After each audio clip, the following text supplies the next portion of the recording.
Buenas tardes a todos. Buenas tardes, buenas tardes.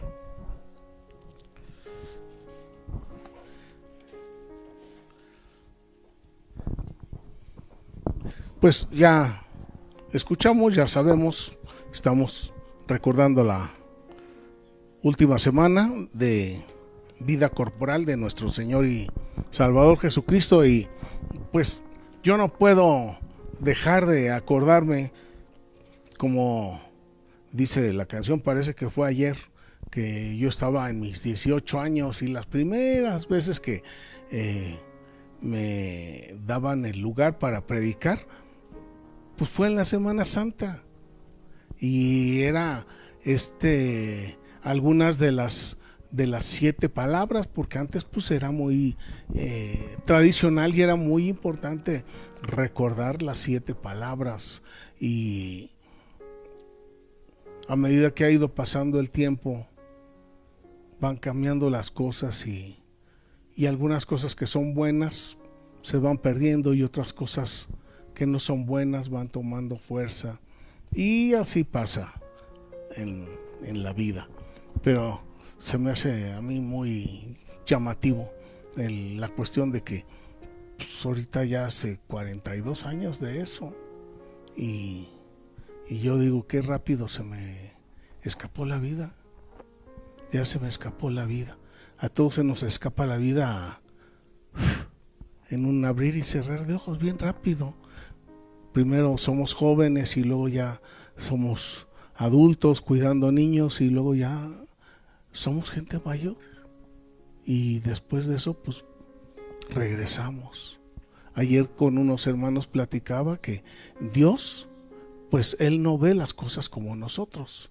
Él nos ve, nos ve a nosotros desde que nacimos, crecemos, somos adultos y morimos, y todo nos ve en una sola imagen, porque Él ve todo completo.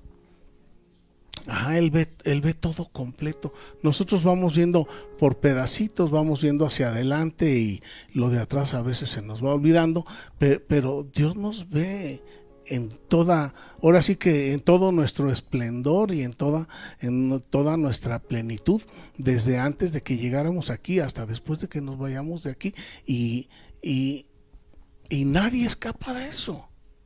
Sea bueno o sea malo, sea rico, sea pobre, sea hombre, sea mujer, todos absolutamente estamos regidos por un creador.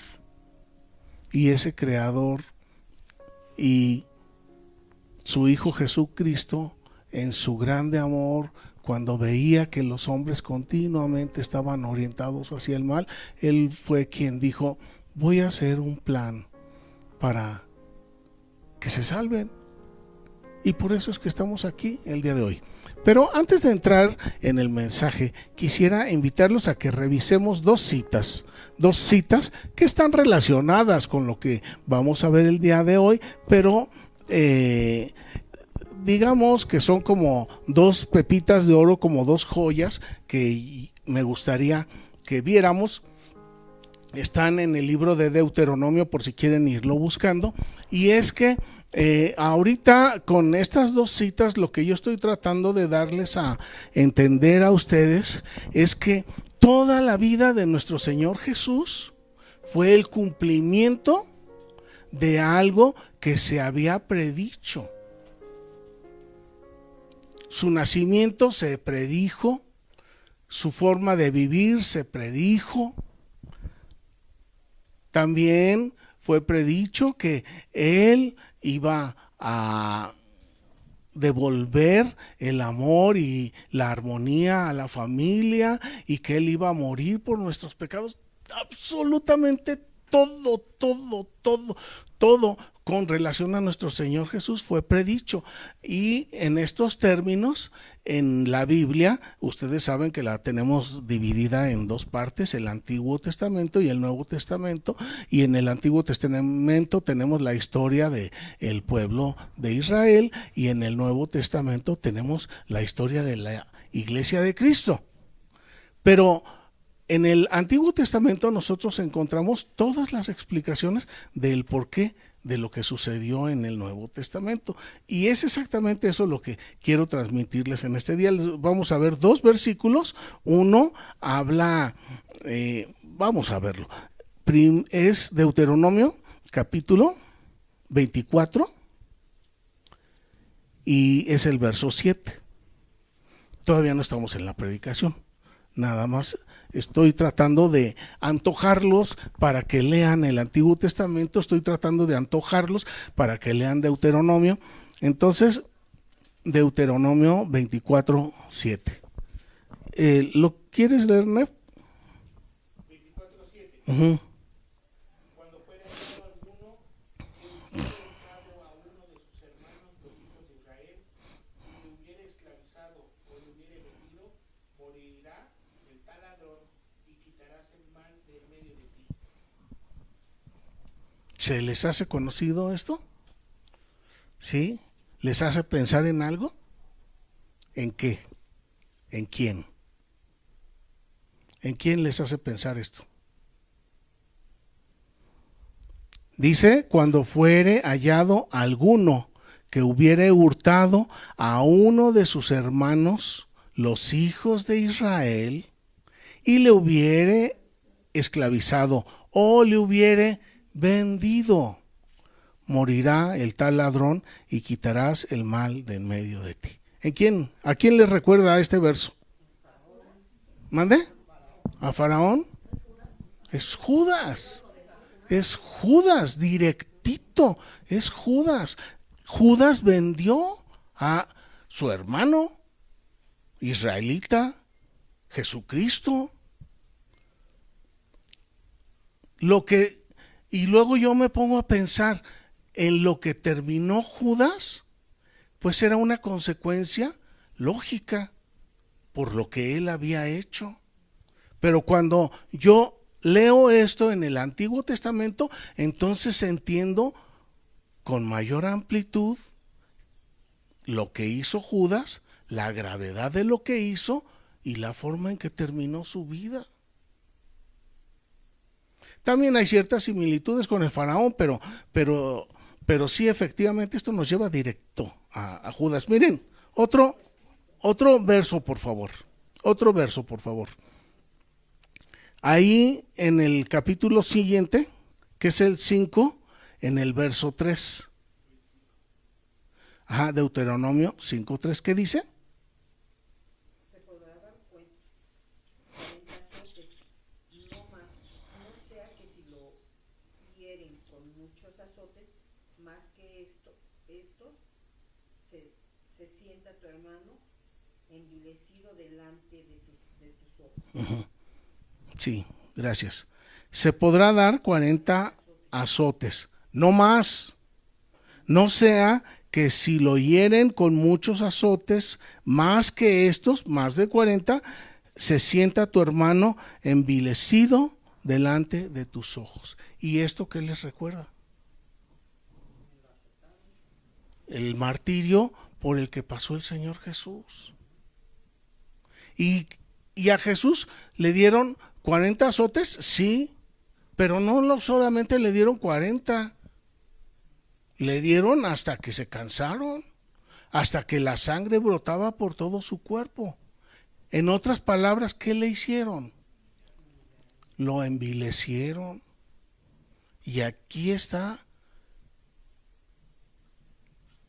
la cuestión, y lo grave de todo esto es que no había un motivo, no había una causa, no había una justificación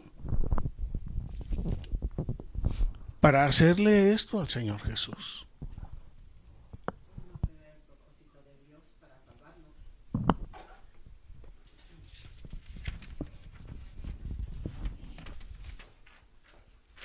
Él pudo haberse defendido, ¿verdad?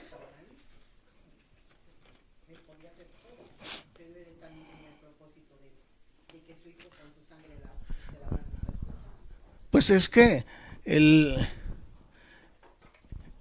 asunto es que el Señor Jesús tomó el lugar que nos correspondía a nosotros. Hace rato decía Nef, todos somos acreedores a eso, menos él, porque él no dio motivo. Pero solamente así podíamos ser salvados, porque una sangre pura podía salvar, o sea, salvar el pecado, y no hay nadie puro más que Jesús. Pues es que un inocente tuvo que pagar por usted y por mí, por todos. Un inocente. Y eso es lo que muchas veces no alcanza a entrar, no digo solamente en nuestra mente, sino en nuestra alma, en nuestro espíritu. Que de todos modos, hermana, si nosotros fuéramos a ser azotados y fuéramos crucificados, eso no sería suficiente. Porque es un justo premio o una justa retribución a nosotros mismos. Pero Él es el único que no. Él es el único que no pecó. Él es el único que no respondió mal por mal. Él es el único que bendijo cuando lo maldijeron. Cuando allá en el tiempo de Noé, Dios vio que los hombres continuamente estaban inclinados al mal, Él fue que dijo, voy a limitar el tiempo de vida de los humanos, porque por más que viven, no se pulen, por más que viven, no mejoran, por más que años que pasen, en lugar de mejorar, van empeorando, porque al principio pues eran vidas de 1200 años, de 1000 años, qué rico, ¿no? Por un lado qué rico, pero por el otro lado pues no tan rico, porque si de todos modos seguimos haciendo el mal, pues de qué nos sirve vivir tanto, vamos a terminar mal. Y eso fue lo que Dios dijo, no, por sí mismos no se pueden pulir, no pueden mejorar, por sí mismos no pueden. Entonces ahora necesitamos nosotros entrar y hacerlo, es decir, como pagar para que ellos puedan ser absueltos, pagar la condena. De todos modos, sobre nosotros pesaba una condena y un acta de decretos, así como lo dice Pablo, para que nosotros no entráramos a la gloria de Dios. Pero ahora que el Señor Jesús ha pagado y que ahora nosotros, no por nuestros méritos, no por nuestros actos, sino por los méritos y los actos del Señor Jesús, ahora ya nosotros tenemos el acceso, y esa acta de decretos y esa sentencia fue echada al fondo del mar y olvidada, y ahora nosotros somos contados como justos, siendo que el justo es Él. Somos contados por santos, siendo que el santo es Él. Bueno, vamos a repasar el día de hoy las 7 palabras de este mensaje de la crucifixión, y después vamos a hacer algunas consideraciones respecto a la 4ª palabra, que es Elí, Elí, ¿por qué me has desamparado? Pues bien, entonces vamos a empezar con las 7 palabras. Me gustaría preguntarles si alguno de ustedes de pura casualidad se la sabe.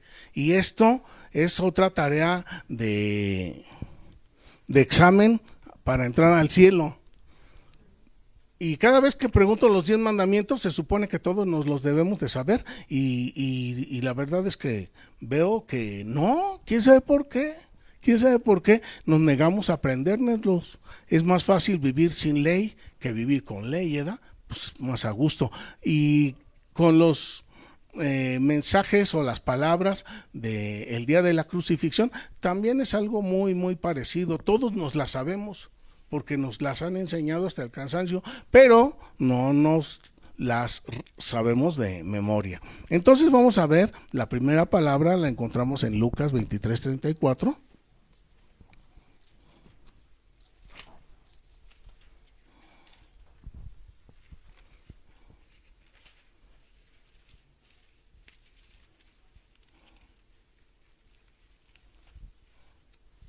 Lucas 23:34.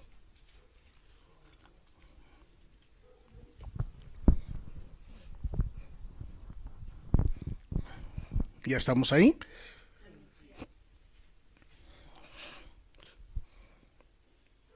Llevaban también con él a otros dos, verso 32, que eran malhechores para ser muertos, y cuando llegaron al lugar llamado de la calavera, le crucificaron ahí, y a los malhechores, uno a la derecha y otro a la izquierda. Y Jesús decía: Padre, perdónalos, porque no saben lo que hacen. Y repartieron entre sí sus vestidos, echando suertes. Padre, perdónalos. Esa es la primera palabra. Y la primera palabra no solamente es una intercesión de nuestro Señor Jesucristo, que es la única intercesión que se vale para nosotros, la intercesión de nuestro Señor Jesucristo ante el Padre. Pero no solamente el Señor Jesús está diciendo: papá, por favor, perdónalos por lo que me están haciendo, sino que también está diciendo: yo los he perdonado. Me ofendieron, me escupieron, me pusieron la corona y de pilón me clavaron aquí, y sin tener ninguna causa, ningún motivo, ninguna razón, ninguna justificación, y ahora yo los perdono, pero también te pido que tú los perdones, porque la justicia es ejecutada por parte del juez justo. Y en este momento encontramos al Señor Jesús como la oveja que está siendo sacrificada en lugar de nosotros. Entonces nosotros pues ya nomás nos quedamos viendo, recibiendo y agradeciendo, en el caso de que seamos agradecidos. La segunda palabra, ¿se acuerdan? Hoy estarás conmigo en el paraíso, y también está ahí en el mismo capítulo 23, en el verso 43. Voy a leer de el verso 42. Y dijo a Jesús: acuérdate de mí cuando vengas en tu reino. Entonces Jesús le dijo: de cierto, te digo que hoy estarás conmigo en el paraíso. Y por ahí hay algunas otras traducciones de la Biblia mal hechas, en donde dice: de cierto, te digo, hoy, algún día estarás conmigo en el paraíso. Pero no, el Señor Jesús está diciendo: de cierto, te digo que hoy estarás conmigo en el paraíso. El malhechor estaba a punto de morir, el Señor Jesús estaba a punto de morir, y mucha gente dice y piensa, porque nos gusta pensar que a la hora que cerramos los ojos vamos a el lugar del silencio a esperar, pero aquí claramente el Señor Jesús le está diciendo: te aseguro que hoy estaremos en el paraíso. En el momento en que nosotros cerramos nuestros ojos, mis hermanos, en ese mismo instante somos bienvenidos en el paraíso. El Señor Jesús nos promete una vida eterna, una vida nueva, una vida feliz, pero no es después de que pasemos por el silencio o a eso que manejan de el purgatorio, que aquí no existe en las Sagradas Escrituras. Aquí claramente el Señor Jesús le dice al ladrón, fíjense, era un ladrón, era un hombre malo y que merecía ser muerto de esta manera, y ahí, por el simple hecho de creer, en el sacrificio de Jesús, no más con eso. ¿Qué regalo le tocó a él? ¿Y qué regalo me tocó a mí? ¿Y qué regalo les toca a cada uno de ustedes? Nada más por creer en el Hijo de Dios, en su sacrificio, nada más por eso ya tenemos nuestro boleto para entrar al paraíso. La tercera palabra nos habla acerca del amor de la familia y está en Juan 19. Juan capítulo 19. Todos nos sabemos estas palabras, todos nos sabemos estas escenas, estos eventos, pero bueno sería que los tuviéramos en la mente y que los tuviéramos frescos y que estas escenas de la vida de nuestro Señor Jesucristo guíen nuestra forma de ser y de vivir. Porque luego decimos, el perdón, pues sí está bien el perdón, pues que lo ejerza el Señor Jesús, pero yo no. Y yo prefiero mantenerme en mis situaciones personales en lugar de perdonar. Pero el Señor perdonó. Y el Señor nos da la promesa de la salvación, y aquí ahorita vamos a ver en este caso cómo Él se preocupó de su madre, de María, y todos sabemos esto muy bien. Juan 19 por el verso 26. Sí, vamos hacia el verso 26. Verso 25. Estaban junto a la cruz de Jesús su madre, es decir, María, y la hermana de su madre, María, mujer de Cleofas, y María Magdalena, la hermana de Lázaro. 26. Cuando vio Jesús a su madre y al discípulo a quien él amaba, que era Juan, y que no lo describe porque él mismo está escribiendo el evangelio, entonces pues no se quería echar porras él mismo. Entonces dice, cuando vio Jesús a su mamá y al discípulo a quien él amaba, es decir, a Juan, que estaba presente, dijo a su mamá, mamá, he ahí tu hijo. Después dijo a Juan, el discípulo, he ahí tu mamá. Y desde aquella hora el discípulo recibió a María en su casa como si fuera su mamá. Y esto a mí me hace recordar que la familia fue algo que nació del corazón de Dios. El papá, la mamá, los hijos. Esto es algo que salió del corazón de Dios, es algo que Dios determinó. Y ahora las corrientes ideológicas están tratando de terminar con esto. Pero la familia diseñada por nuestro Dios, por nuestros salvadores, papá, mamá y los hijos. Y así es como lo quiere el Señor, y así es como lo quiere Dios. Y el vivir de esta manera es una muestra de amor, de afecto para nuestra familia, pero también es una muestra de obediencia, de docilidad hacia nuestro Salvador Jesucristo. Cuarta palabra: el desamparo. Y al final vamos a volver a tomar esta palabra, la cuarta, que es ¿por qué me has desamparado?, que está en Mateo 27:46. Si quieren acompañarme, por favor, Mateo 27. A mí me llama mucho la atención todas las palabras tienen su poder y tienen su forma de guiarnos y de transformarnos, pero esta palabra en particular a mí se me hace muy especial, porque el Señor Jesús, estando clavado en la cruz, fue abandonado por el Padre. y verdaderamente que sí fue abandonado por el Padre. Mateo 27. Ajá. Verdaderamente que el Señor Jesús fue abandonado por el Padre mientras estuvo en la cruz. Porque ¿qué papá permitiría que a su hijo lo maltraten? Yo no, usted sí. Tampoco, nunca, jamás, ni de chiste, ni de broma. No me lo malmires porque te vas a encontrar conmigo y vas a ver de lo que soy capaz.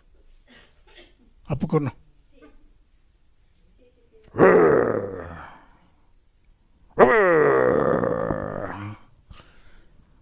Pero el Padre se detuvo. Y el Padre se detuvo y a mí me hace pensar. A mí me hace pensar que realmente vio, en lugar de ver a su hijo, me vio a mí. Era Jesús, pero con cara de Alejandro. Era Jesús, pero con cara de usted. Y entonces sí entiendo que Dios lo haya desamparado por un momento, lo haya abandonado por un instante. Entonces, Mateo 27, 46, más o menos por el verso 46. Sí, aquí dice: cerca de la hora novena, Jesús clamó a gran voz diciendo: Elí, Elí, lama sabactani. Esto es: Dios mío, ¿por qué me has desamparado? Si está hablando de desamparo, pues es que se sintió desamparado. No creo que esté jugando. Realmente se sintió solo. Realmente sintió el peso de la culpa. ¿De quién? Mía, de usted. Y que si se sintió desamparado, ahorita al final vamos a ver una cita en donde nos habla acerca de ese desamparo y quizás hasta usted llegue a identificarse con el desamparo. Vamos a ver la siguiente palabra que habla acerca de la humanidad del Señor Jesús. Regresamos a Juan.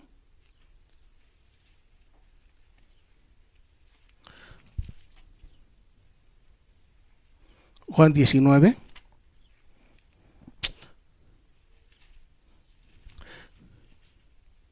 No sé si alguno de ustedes cuando eran jóvenes estuvieron en el viernes de crucifixión, y mi esposa sí, y el mensaje de las 7 palabras era un mensaje de 2 horas, ¿verdad?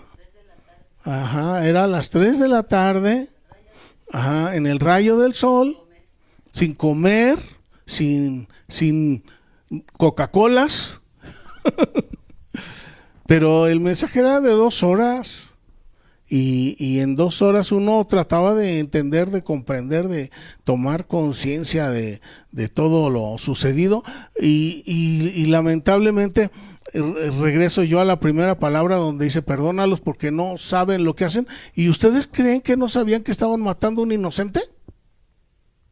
Yo digo que sí sabían, porque no lo habían incriminado de nada, pero ya lo habían crucificado. Y dice el Señor Jesús: perdónalos porque no saben. Y ya le quiero decir: Señor Jesús, te estás equivocando. Pues claro que sí sabían. Y sí sabían. Y el Señor Jesús sabía que sabían. Pero ¿qué creen que estaba pasando con su conciencia? Su conciencia estaba nublada. Y luego digo: ¿y a nosotros se nos nubla la razón? ¿Se nos nubla la conciencia? Muchas veces he pensado en eso. Y creo que sí se me nubla la conciencia y se me nubla la razón. De manera que entonces hacemos las cosas sin pensar, sin meditar. Hay veces, no sé si les ha pasado a ustedes, que después de que se me salió la palabra, y no muy buena, entonces digo, chin, no debí de haber dicho esto, pero ya lo hice. No debí de haber hecho esto.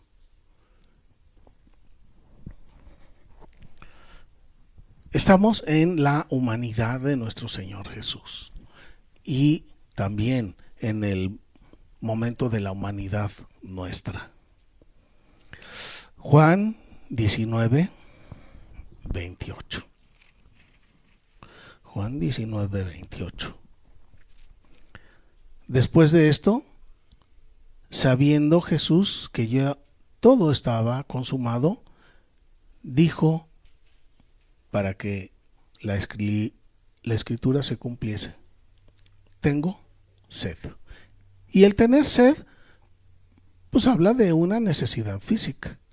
Igual habla, no le preguntaron en ese momento, pero seguramente el hambre pues se le fue por tantos golpes y tan mal rato que lo hicieron pasar. Y el sueño pues también se le pasó. Pero aquí nos está hablando de que el Señor Jesús fue verdaderamente humano. Fue tan humano como humanos nosotros. Hay quienes dicen, no, pues es que no es cierto, él no era era un humano, él era un fantasma, él era una aparición. Sí, pero a un fantasma no se lo pueden agarrar a fregadazos. A un ser humano sí. Un fantasma, pues no creo que se eche sus tragos de agua. Un fantasma, pues no va a probar el vinagre. Pero él fue completamente hombre. Y como completamente hombre, en todos los aspectos de su humanidad, él fue probado y fue tentado. Igual que nosotros somos probados y somos tentados. Pero nosotros, de una o de otra manera, cedemos a la tentación. Le decía el Padre a Jehová de los ejércitos, a su pueblo, cuando estaban saliendo y estaban de Egipto y estaban por tomar la tierra prometida, le dijo, por favor, no cometas los pecados de idolatría de los que vivían en la tierra antes de ti.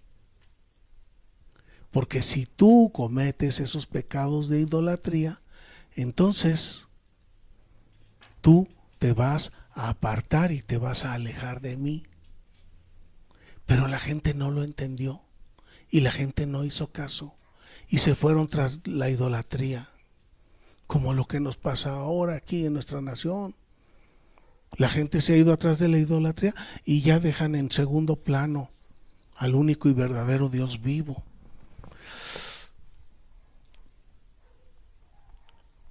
(19:28) El Señor dijo, para que se cumpliese la escritura, tengo sed. Y estaba ahí una vasija llena de vinagre. Entonces la empaparon en vinagre en una esponja y la pusieron sobre un palito, así como un cotonete, y se la acercaron a la boca. Después el Señor probó el vinagre y dijo, consumado es, que es la sexta palabra. Y habiendo inclinado la cabeza, entregó el espíritu. Murió por mí, murió por ti, y en lo que fue la mayor derrota, se convirtió en nuestra mayor victoria. Y nada más para redondear un poco el momento de su muerte, miren en Lucas 23:46. Lucas 23:46, que es la séptima palabra. En tus manos encomiendo mi espíritu. Dice cuando 23:44, cuando era como la hora sexta, hubo tinieblas sobre toda la tierra hasta la hora novena. Verso 45, 23-45 de Lucas: y el sol se oscureció, y el velo del templo se rasgó por la mitad. Es decir, que en ese instante, con la muerte del único inocente que ha habido sobre la humanidad, se terminó el tiempo de los sacrificios. Él fue el sacrificio perfecto y el único sacrificio, y entonces compró nuestra libertad y la posibilidad de que nosotros vayamos a vivir con Él.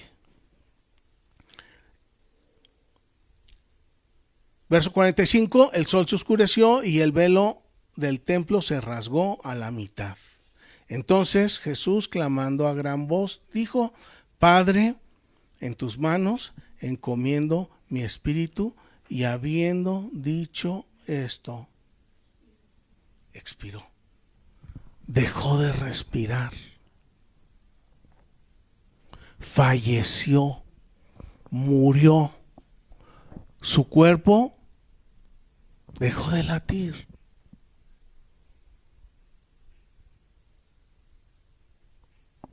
Si verdaderamente nosotros creemos en el Señor Jesús y creemos que su muerte expiatoria es para nosotros, entonces nosotros en la mente, en el corazón, tenemos que tener también ese instante en que el Señor Jesús murió.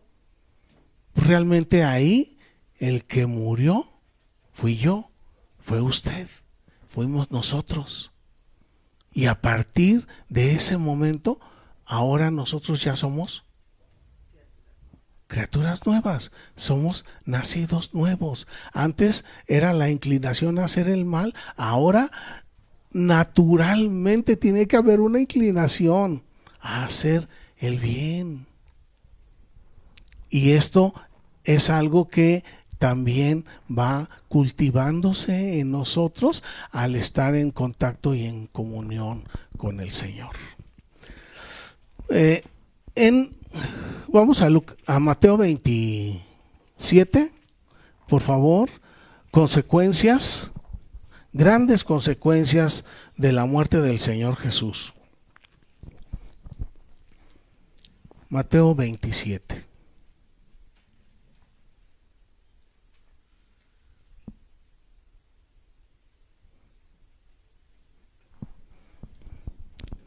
Mateo 27:50 dice: mas Jesús, habiendo otra vez clamado a gran voz, entregó el espíritu, expiró. Y dice más adelante en el verso 51: he aquí el velo del templo se rasgó en dos, es decir, fue abolido el lugar santísimo, ahora ya con acceso para todos, y la tierra tembló y las rocas se partieron. ¿Quién es ese que murió que hasta hace que tiemble la tierra? ¿Quién es ese que murió que hasta hace que las piedras se partan? Las rocas se partieron. Se abrieron los sepulcros y los cuerpos de muchos santos que habían muerto previamente se levantaron.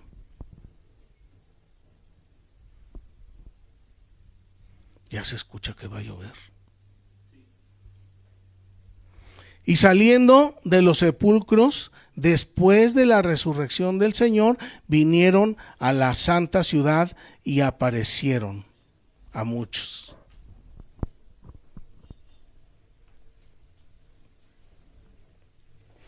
Ya quiere llover. Verso 54. El centurión y los que estaban con él guardando a Jesús, visto el terremoto y las cosas que habían sido hechas, temieron en gran manera y dijeron: verdaderamente este era Hijo de Dios.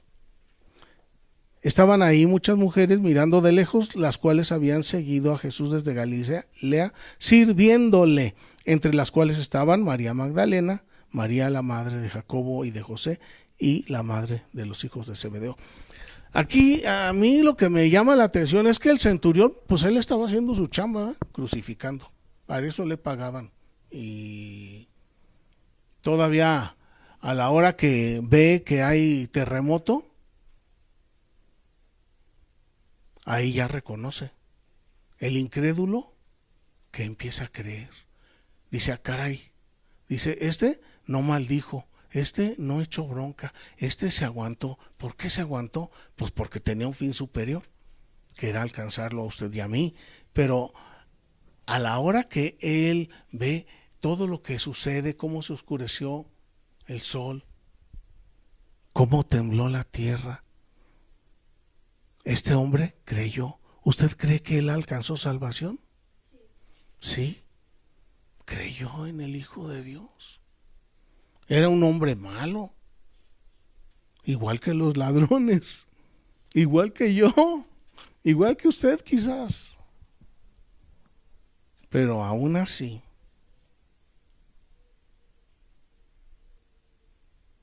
se abrió su mente y su espíritu y se dio cuenta que ese no era un hombre común, era un hombre muy, muy, muy especial, y él reconoció verdaderamente era Hijo de Dios. ¿Hizo su oración aceptando a Jesús como Salvador? No, pero en su corazoncito creyó, y el haber creído en su corazón, eso transformó su vida. Qué sorprendente y qué hermoso y qué maravilloso. Regreso a ¿por qué me has desamparado? Y me llama la atención la palabra ¿por qué me has desamparado? La pregunta ¿por qué me has desamparado? Porque yo alguna vez sí le he dicho eso al Señor. ¿Ustedes? ¿Alguna vez? Señor, ¿por qué me has desamparado? Y muchas veces Dios no responde como nosotros queremos. Casi siempre. Y luego también me pongo a pensar, la verdad, pues yo soy un simple humano, un simple ingeniero, soy un simple pastor. ¿Qué tan amplio será mi conocimiento del mundo y del universo comparado con el dueño del universo? Pues nada que ver, nada que ver. Pero el Señor Jesús se sintió desamparado. Y yo también. Y quizás usted también alguna vez se ha sentido desamparado. Y muchas veces seguimos orando y seguimos orando y seguimos orando y seguimos orando. Y a veces no vemos la respuesta, o por lo menos la que nosotros quisiéramos, o como nosotros quisiéramos. Mire, tengo una cita aquí en Isaías. No es algo popular. El Señor Jesús nunca fue popular. No es algo fácil de escuchar. Mucho menos es algo fácil de aceptar. Pero esto claramente me da una explicación de por qué el Señor Jesús se sintió desamparado. Y esto me da también una explicación de por qué muchas veces nosotros nos sentimos abandonados de Dios. Isaías capítulo 1, en el verso 15.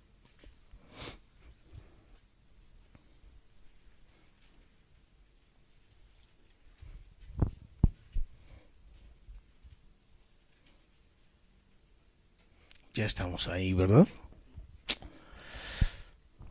Señor, ayúdanos para que entendamos bien esto. Cuando extiendan sus manos, yo esconderé de ustedes mis ojos. Asimismo, cuando multipliquen las oraciones, yo no oiré. Están llenas de sangre sus manos. Lávense límpiense. Quiten la iniquidad de sus obras delante de mis ojos. Dejen de hacer lo malo. Aprendan a hacer el bien. Busquen el juicio, la justicia. Restituyan al agraviado. Hagan justicia al huérfano. Amparen a la viuda.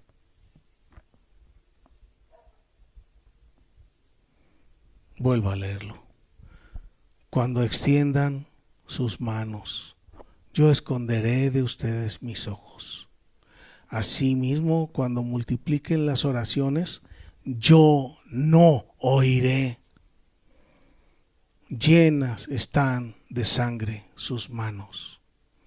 Lávense, límpiense, quiten la iniquidad de sus obras de delante de mis ojos. Dejen de hacer lo malo. Aprendan a hacer el bien. Busquen la justicia. Restituyan al agraviado. Hagan justicia al huérfano. Amparen a la viuda. Y después vengan, dice el Señor, y estemos a cuenta. Si sus pecados fueren rojos como la grana, como la granada, como la nieve, serán emblanquecidos. Si fueren rojos sus pecados como el carmesí, vendrán a ser como blanca lana. El Señor Jesús fue desamparado. Sí. ¿Y por qué fue desamparado? Porque las cosas que yo había hecho se le cargaron a él.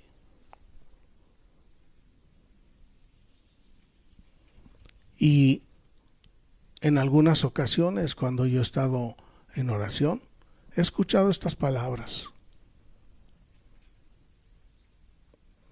Porque nosotros queremos que Dios nos dé. Nosotros queremos que Dios nos atienda. Por decirlo de alguna manera, a veces queremos que Dios nos obedezca. Pero Él es soberano. Y claro que Él quiere ayudarnos, claro que Él quiere estar con nosotros, claro que Él quiere darnos. Por eso es papá. El dar, el bendecirnos, el ayudarnos, son características inherentes de Él. Pero lo hemos repetido muchas veces. Papá no va a atender igual al hijo desobediente que al hijo que obedece. Y si ya participamos nosotros en la cruz de nuestro Señor Jesús, entonces sentimos ese dolor, pero también sentimos esa alegría. Si alguna vez oras y le dices al Señor, ¿por qué no me contestas? ¿Por qué no me haces caso? Piense en estas palabras de Isaías. Vamos a orar. Señor, el día de hoy estamos recordando tu crucifixión, que de alguna manera también fue nuestra crucifixión antes de que naciéramos.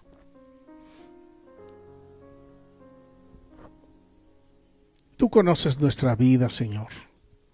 Tú conoces nuestra boca. Tú conoces nuestros pensamientos y nuestras manos. Tú conoces nuestro proceder. Y la verdad es que tú, Señor Jesús, sí fuiste abandonado, desamparado por el Padre, porque en ese momento el Padre estaba viéndote. Con mi propia cara Era el cuerpo de Jesús, pero era mi cara. Era el cuerpo de Jesús, pero la cara de cada uno de los que estamos aquí. Gracias, Señor, porque te pusiste en nuestro lugar. Y gracias porque mientras te pusiste en nuestro lugar, en nosotros pusiste tu cara. Y ahora el Padre, a cada uno de nosotros que hemos creído en ti, nos ve con la cara de su amado Hijo. Señor, te bendecimos. Y yo te ruego, Padre, que tu Espíritu nos ayude para que nuestra forma de ser, de comportarnos, de actuar, sea tu forma de hacer las cosas, Señor Jesús. Y gracias te damos por esta bendición en Jesucristo nuestro Salvador. Amén.